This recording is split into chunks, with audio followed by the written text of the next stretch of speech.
just as Voltaire stated, everything has come down to us from the banks of the Ganges. From these statements we see that many renowned intellectuals believed that the origin of scientific thought was the Vedas. The Vedic literatures contain descriptions of advanced scientific techniques, sometimes even more sophisticated than those used in our modern technological world. Modern metallurgists have not been able to produce iron of comparable quality to the 22-foot-high iron pillar of Delhi, which is the largest hand-forged block of iron from antiquity. This pillar stands as mute testimony to the highly advanced scientific knowledge of metallurgy that was known in ancient India. Cast in approximately the 3rd century BCE, the 6.5-ton pillar over 2 millennia has resisted all rust and even a direct hit by the artillery of the invading army of Nadir Shah during his sacking of Delhi in 1737.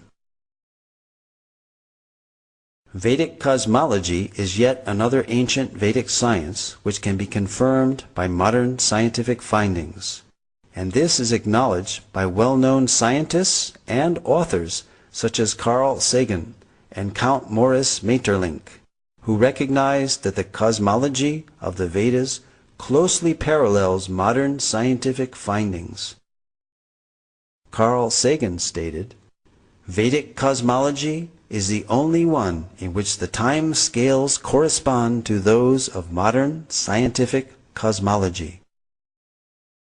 Nobel laureate Count Maurice Maeterlinck wrote of a cosmogony which no European conception has ever surpassed.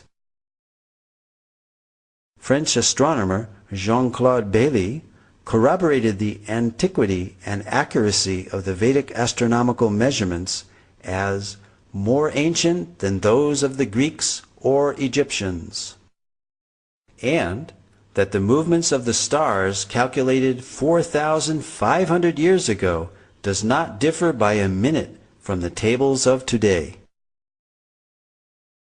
The 90-foot-tall astronomical instrument known as Samrat Yantra, built by the learned king Suwai Jai Singh of Jaipur, measures time to within 2 seconds per day.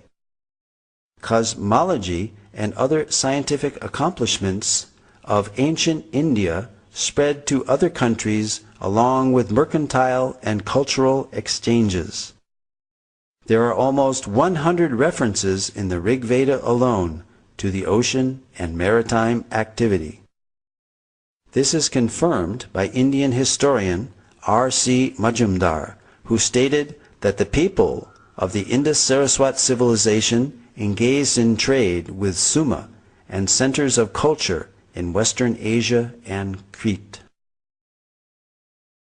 An example of these exchanges is found in the inscriptions on the Heliodorus column, erected in 113 BCE by Heliodorus, a Greek ambassador to India and convert to Vaishnavism, as well as the 2nd century BCE coins of Agastocles, showing images of Krishna and Balaram. These artifacts stand testimony that Sanatana Dharma predates Christianity. This also confirms the link between India and other ancient civilizations such as Greece, and shows that there was a continuous exchange of culture, philosophy, and scientific knowledge between India and other countries. Indeed, the Greeks learned many wonderful things from India. Voltaire, the famous French writer and philosopher, stated, "Pythagoras went to the Ganges to learn geometry."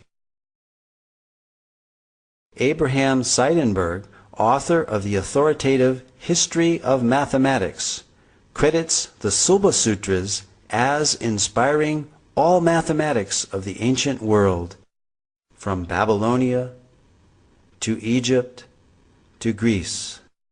As Voltaire and Seidenberg have stated, many highly significant mathematical concepts have come from the Vedic culture, such as the theorem bearing the name of the Greek mathematician Pythagoras is found in the Shatapatha Brahmana, as well as the Sulba Sutra, the Indian mathematical treatise written centuries before Pythagoras was born. The decimal system, based on powers of 10, where the remainder is carried over to the next column, first mentioned in the Taittiriya Samhita of the Black Yajurveda. The introduction of 0 as both a numerical value and a place marker. The concept of infinity.